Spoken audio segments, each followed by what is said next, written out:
युग व्यवस्था के अनुसार करीब 8,80,000 साल पहले श्रीलंका प्राचीन से भी प्राचीनतम सभ्यता। तब इसी श्रीलंका पर एक अत्याचारी राजा रावण का राज हुआ करता था। कहते हैं लंका चमचमाते सोने की बनी थी, लेकिन उसके अधिपति रावण का हृदय उतनी ही गहरी कालिमा से आच्छादित था। महाअभिमानी और सदाचारियों का परम शत्रु। विप्रधेनुसुर संतहित लीन मनुज अवतार, निज इच्छा निर्मित तनु माया गुण गोपार। प्रभु राम जी का जन्म धरती से अत्याचार करना उनका मुख्य उद्देश्य था, बताया नहीं कि कहा देवताओं से कि मैं आपके लिए ही ये मानव रूप धर करके और पृथ्वी को असुरों से हीन करूं। जब हुई धर्म की हानि, बाढ़ही असुर अधम अभिमानी, तब तब धरी प्रभु विविध शरीरा, हर ही दयानिधि सज्जन पीरा।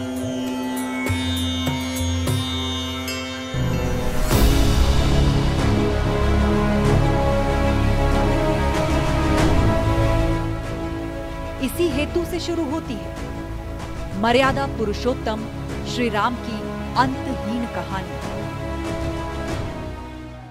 है भगवान क्या रमन्ते योगिनो जस्मिन् नित्यानंदे चिदात्मनि इति राम पदेनासु पर ब्रह्मा विधि। भगवान का अवतार रावण को मारने को हुआ, राक्षसों को मारने को हुआ, ऋषियों को दर्शन देने के लिए हुआ। इसी प्रकार से मानव अवतार जो है मनुष्य को शिक्षा देने के लिए हुआ। श्रीलंका से करीब 3,500 किलोमीटर दूर कौशल राज्य की राजधानी साकेत।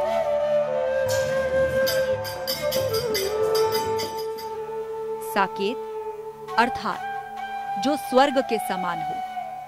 इसी साकेत को आगे चलकर नाम मिला अयोध्या, अर्थात जो अयोध्य है, जिससे युद्ध नहीं हो सकता।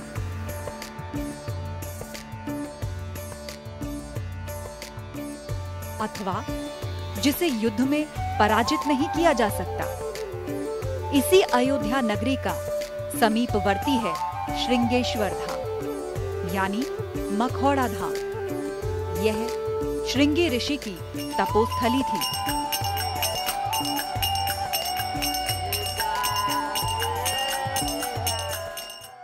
सुर समूह विनती करी, पहुंचे निज निज धाम। यानी ये जो देवता गण थे, इन लोगों ने परमात्मा से विनती किया। जगत जो है, इसके बाद परमात्मा श्री राघवेंद्र सरकार का प्राकट्य होता है।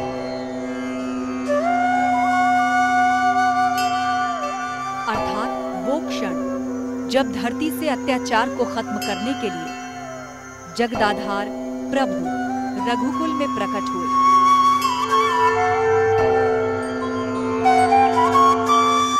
विप्रधेनुसुर संतहित लीन मनुज अवतार, निज इच्छा निर्मित तनु माया गुण गोपार।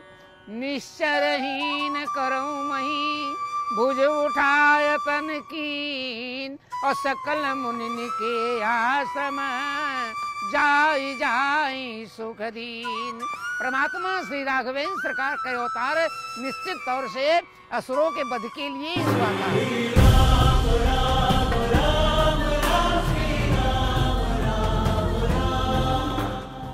आज का दिन मैं अयोध्या।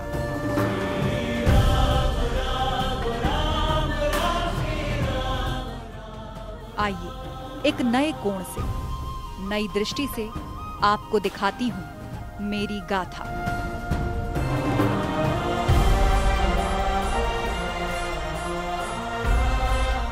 गाथा जिसमें वात्सल्य भी है, राग भी है, करुणा भी है, श्रद्धा भी है, द्वेष भी, श्रृंगार भी है, ध्वंस भी है और निर्माण भी।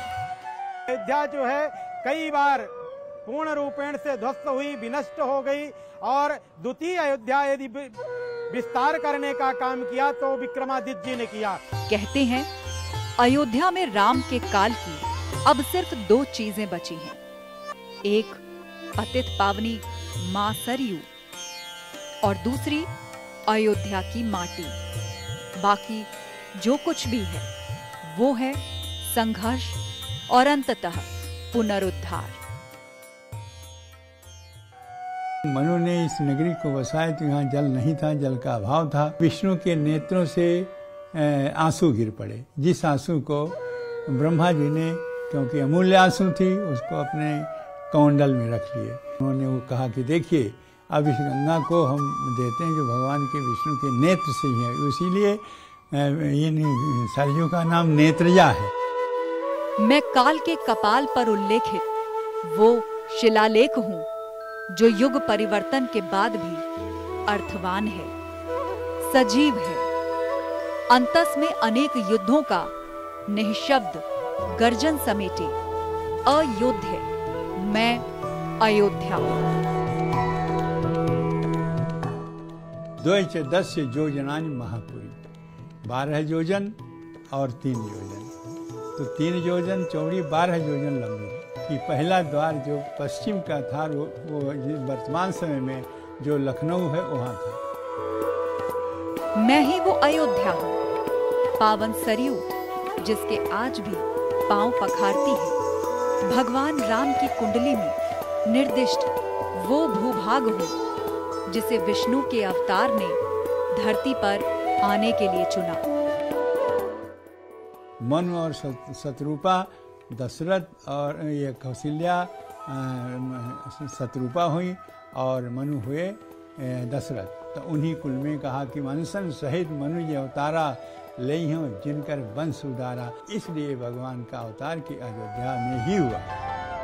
मैं वही अयोध्या हूँ जिसने अपने आंगन में साक्षात परम ब्रह्म को घुटनों के बल चलते देखा, काग के पीछे भागते, रूठते, रोते, रिझाते, खिजाते देखा है।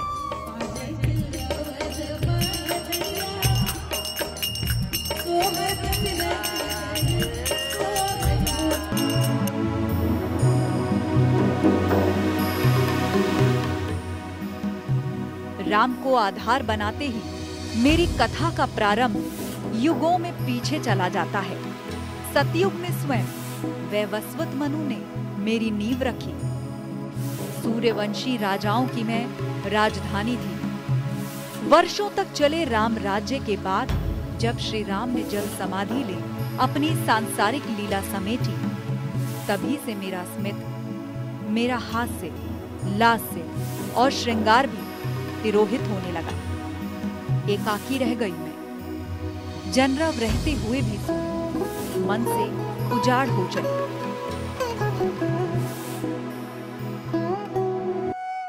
निर्माण में समय लगता है और विध्वंस में समय नहीं लगता है। पहला अयोध्या का निर्माण जो है मनु शत्रुपा के द्वारा हुआ था। विक्रमादित्य ने अयोध्या का द्वितीय पुनर्निर्माण किया और अहोभाग की बात है कि अब अयोध्या का जो तृतीय निर्माण हो रहा है। मुझे मेरा हास्य, लास्य और श्रृंगार वापस देने के प्रयत्न नहीं हुए, ऐसा नहीं है। भगवान राम के स्वलोक गमन के बाद उनके यशस्वी पुत्र कुश ने एक बार फिर भग्न भवनों, प्राचीरों, तोरणों का पुनर्निर्माण कराया। इसके बाद मैं अयोध्या सूर्यवंश की 44 पीढ़ियों के राजकाज, उत्थान, अवसान की साक्षी रही। युग बदले, सदियां बदली, इतिहास बदलता रहा, कुछ नहीं बदला तो वो है मेरा अस्तित्व। यद्यपि निःसंदेह ये अस्तित्व पूर्णतः वही और वैसा नहीं रहा जैसा कथा के प्रारंभ में था, किंतु यह परिवर्तन कालजनित नहीं था। ये पुनः वैसा ही हो सकता है। बस वह हो जाए जो मेरा सदियों से अभीष्ट रहा है, वही होने की प्रतीक्षा कर रही हूं अपने राम की। विश्वास था कि प्रतीक्षा सफल होगी और वो समय भी सन्निकट है। आखिर जिसने अहिल्या की प्रतीक्षा सुफल की, शबरी की प्रतीक्षा अभीष्ट प्रद की, वो मेरी प्रतीक्षा का प्रतिसाद ना दे, ऐसा कैसे हो सकता है? राम आएंगे आएंगे राम आएंगे, राम आएंगे आएंगे, मेरी झोपड़ी के भाग आज खुल जाएंगे। राम आएंगे, मेरी झोपड़ी के भाग आज। मैं अयोध्या ऐसे ही अयोध्या नहीं हूँ जिसके द्वार पर भक्त हनुमान चौकी लगाकर बैठे हों और जिसके स्वामी के दरबार में सेवार्थ 8 याम उपस्थित हों। तो भला ऐसी अयोध्या कैसे अयोध्या न होगी? रघुकुल का नियम है, रघुकुल के वंश का ये नियम है कि बड़ा बेटा अयोध्या का राजा बनता है। तो लो कुछ इसमें दोनों बेटे मेरे बड़े नहीं हैं, हमारा तो बड़का बेटौना हमारे हनुमनुआ है। आपको जाना होगा तो वंश परंपरा के अनुसार हमारे हनुमनुआ को आप अयोध्या की गद्दी समझाइएगा। परमात्मा ने वही काम किया। माँ जगत जननी के आदेशानुसार अपने बड़े बेटे हनुमनुआ को अयोध्या का राजा बना करके और तब जाकर गुप्तार घाट में दस समाधि।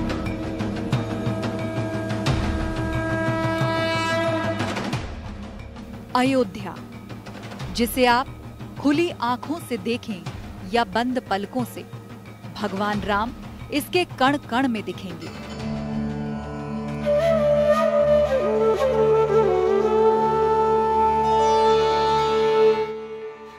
ये तो आप जान ही गए कि मेरा अस्तित्व अति प्राचीन है, इतना कि किसी भी कालखंड का इतिहास टटोलिए, अयोध्या किसी न किसी नाम रूप के साथ आपको मिल ही जाएगी। सतयुग में मैं अस्तित्व में आई, बसाई गई। त्रेता में प्रभु राम ने राज किया और वही कालखंड मेरे चिर अस्तित्व, चिरंतन पहचान का मूल कारक बना। फिर द्वापर में महाभारत काल में भी अयोध्या में दीर्घ यज्ञ नाम के राजा ने राज किया, जिसे बाद में भीमसेन ने परास्त किया। अयोध्या, मथुरा, माया, काशी, कांची, अवंतिका, उत्तरी कृष्णमार्जित ब्लैक पॉलिश्ड वेयर और रेड वेयर दोनों के साक्ष्य हमें अयोध्या में उत्खनन से मिले हैं। पुरातनता लगभग 7000 ईसा पूर्व तक जाती है। कलयुग में पौराणिक काल से बाहर आकर अयोध्या का इतिहास अगर देखें तो गौतम बुद्ध के समय मेरा उल्लेख मिलता है, जब कौशल के 2 भाग हो गए थे, एक उत्तर कौशल, दूसरा दक्षिण कौशल, जिनके बीच में बहती थी सरयू नदी। आध्यात्मिक रूप से परम वैभव का यदि कोई सबसे अच्छा स्थान हो सकता है तो वो अयोध्या है। इसलिए भगवान बुद्ध ने इस स्थान को अपने त्याग, तपस्या और समर्पण के लिए अवचुनन किया। करीब 600 ईसा पूर्व में राजा प्रसेनजीत के समय में मैं श्रावस्ती की राजधानी थी। गुप्त सम्राट स्कंदगुप्त अपनी राजधानी पाटलिपुत्र से यहाँ लेकर आए और मेरा नाम रखा अयोध्या। तब अर्थात गुप्त काल में मेरी गिनती बड़े व्यापारिक केंद्र के रूप में होती थी। समय व्यापारिक केंद्र के रूप में उत्तर भारत में एक प्रसिद्ध नगर था। 2 नगर, एक श्रावस्ती और एक अयोध्या। पूरे सरजू के रूट पे खाली अयोध्या ही मुख्य नगर था और जिसका गुप्तों के समय में व्यापारिक महत्व बहुत बढ़ गया था। शुंग वंश के प्रथम शासक पुष्यमित्र शुंग का एक शिलालेख अभी तक मैंने संभाल कर रखा, जिन्हें वैदिक धर्म के पुनरुत्थान का श्रेय भी दिया जाता है। आगे चलकर इतिहास के इन्हीं पृष्ठों, अभिलेखों में उल्लेखित तथ्य साक्ष्य के रूप में मेरी पहचान सिद्ध कराने वाले हैं। द्विरश्वमेध याजिनः, जो एक प्रत्यक्ष प्रमाण है कि पुनः सनातन धर्म को स्थापित करने वाला पुष्यमित्र शुंग अयोध्या में राज्य कर रहा था। बौद्ध काल में साकेत नाम प्रचलन में आने के बाद कुछ दशक ही बीते और पुनः मेरे मूल नाम अयोध्या से मेरी पहचान बनी। प्रमाण मेरे केंद्र स्थल से मात्र 24 किलोमीटर दूर करमदंडा गांव में मिलेगा। यहाँ एक शिलालेख है जिसे 435 ईसा पूर्व में गुप्त शासक कुमार गुप्त प्रथम के मंत्री पृथ्वी सेन ने लगवाया था। इसमें अयोध्या के ब्राह्मणों को दिए गए दान की बात लिखी है। कोसलाधिपेन दुर्यासमेध याजिनः सेनानी पुष्यमित्रस्य खष्टेन पिता फल्गुदेवस्य केतनम अकारयति। तो इस अभिलेख से ये जानकारी मिलती है कि सम्राट पुष्यमित्र शुंग के समय में जो है उन्होंने एक बहुत बड़े विशाल मंदिर का निर्माण भी कराया था। अब मैं अपनी वो कथा सुनाने जा रही हूँ जिससे मेरा अस्तित्व है, जो मेरी थाती है और जिसके बिना हमारी, आपकी या कहें पूरे भारतवर्ष की सांस्कृतिक पहचान अधूरी है। इस कथा के आधार तत्व भी राम ही है, लेकिन ये ऐतिहासिक है, पौराणिक नहीं। इसीलिए सत्यता पर कोई प्रश्न नहीं है। और हाँ, संघर्ष, जिजीविषा, त्याग, रक्तपात और बलिदान के उपरांत मनोवांछित की प्राप्ति की गाथा कम रोचक भी नहीं है। कथा है हमारे आपके, सबके आराध्य प्रभु राम के मंदिर की। आज द्वितीय अयोध्या को जिस तरह से विस्तारित करिया एक गौ के निर्देशन पर, भगवती जब गौ माँ ने जब यहाँ आकर के और गौ के दुग्ध के द्वारा वही अयोध्या के उन चिन्हों को स्थापित करके और महाराज विक्रमादित्य ने उस अयोध्या को सजाने का काम किया। गीता प्रेस की पुस्तक अयोध्या दर्शन की पृष्ठ संख्या 98-99 में पहले राम मंदिर निर्माण का आख्यान मिलता है, जिसे गुप्त वंश के सबसे महान और पराक्रमी राजा विक्रमादित्य ने बनवाया था। निर्माण एक पृथ्वी के स्वरूप में एक गाय आई और वहाँ विक्रमादित्य आए और विक्रमादित्य ने कहा कौन सा स्थान है जहाँ जहाँ वो गाय गई है उसकी स्तंभ से दूर टपका है, वहाँ लिख दिया गया है कि यह स्थान है। उसके अनुसार से विक्रमादित्य ने अयोध्या का द्वितीय पुनर्निर्माण किया। जैसे अयोध्या से श्री राम की कहानी जुड़ी है, ठीक वैसे ही राम मंदिर से राजा विक्रमादित्य की कहानी जुड़ी है। साक्षात प्रयागराज खुद आते हैं, प्रयागराज आकर के और अपने आप को पवित्र और अपने आप को धन्य समझते हैं अयोध्या आकर के। इसलिए उसी समय से विक्रमादित्य का यह नेत्र खुला और विक्रमादित्य आकर के वह प्राचीन अयोध्या को खोज करके और अयोध्या को बसाने का काम किया। सतयुग की अयोध्या को कलयुग में विक्रमादित्य के खोजने और संवारने का जिक्र रुद्रयामल ग्रंथ में भी मिलता है। कहते हैं कि राजा विक्रमादित्य ने 148 तीर्थों में कुल 360 मंदिरों का निर्माण कराया था, जिनमें मेरे राम का मंदिर भी शामिल था। उन्होंने कहा कि महाराज यही अयोध्या नगरी है और इस अयोध्या नगरी का आप पुनरुद्धार कीजिए। अयोध्या के 148 तीर्थों का जो है वो सुनिश्चितीकरण किया। मैं अयोध्या भारत की 7 मोक्षदायिनी पुरियों में से एक थी, लेकिन नियति को शायद कुछ और ही मंजूर था। युग बदल रहा था तो मेरी परिणति भी बदलने वाली थी। अयोध्या के 9 द्वार बताए गए हैं।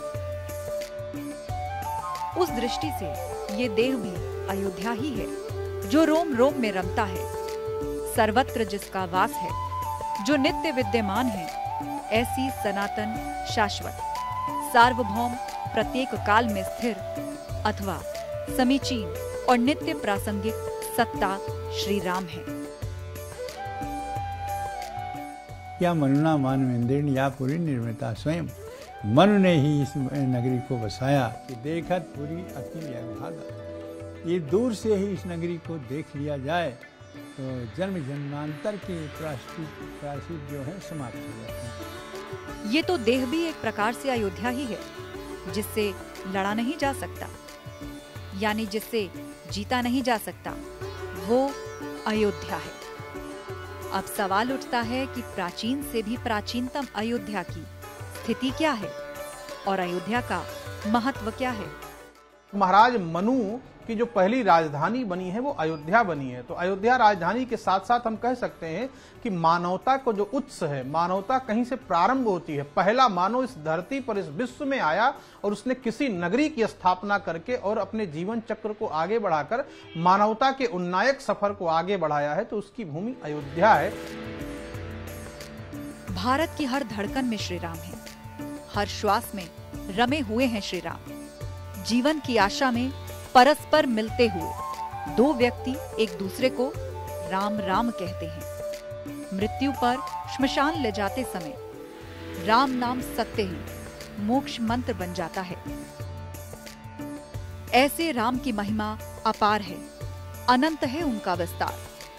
भला ऐसे राम की अयोध्या किसी आक्रांता के आगे कैसे हार जाती, जबकि अयोध्या तो अयोध्य है। जो बाह्य रूप से नहीं, अंतर्गत जो अपने हृदय के द्वंद्व को समाप्त करके और मानवता को प्रसारित करने वाली राजधानी है, उसे ही हम अयोध्या करते हैं। जिसको कभी हराया ना जा सके, जिसको कभी जीता ना जा सके, जिसको कभी पराजित ना किया जा सके, जिसको कभी परास्त ना किया जा सके। वैसे तो मैं राम से भी प्राचीन हूँ। मैंने नगर शहर होते खुद को कई बार बनते, मिटते, सजते और संवरते देखा। सतयुग में मनु के मन में बसी मैं, त्रेता में महाराज दशरथ का स्वर्णिम युग देखा, राम का राम राज्य देखा, फिर उन्मादी बर्बरता की गवाह भी बनी। ऐसे तो मैंने अनेक युद्ध देखे हैं, भूमि पर अस्त्र शस्त्रों से लड़े जाने वाले भी और अंतस में चलने वाले भयंकर महायुद्ध भी। लेकिन 1528 में अयोध्या से लड़ा गया वो युद्ध, जो युद्ध नहीं, एक आक्रांता का आक्रमण और समर्पण के बजाय प्रतिकार में शीश कटाने वालों की सैन्य यज्ञ में आहुति ही थी। तब मेरी आत्मा पर प्रहार हुआ था, राम के नगर पर प्रहार हुआ था, भारत की सांस्कृतिक पहचान पर प्रहार हुआ था, राम के जन्म स्थान पर प्रहार हुआ था। लेकिन तब भी मैं हारी नहीं। मेरी आगे की कहानी अत्याचारी आक्रांताओं की इसी बर्बरता से भरी है, जिसे मैं अगले रविवार सुनाऊंगी।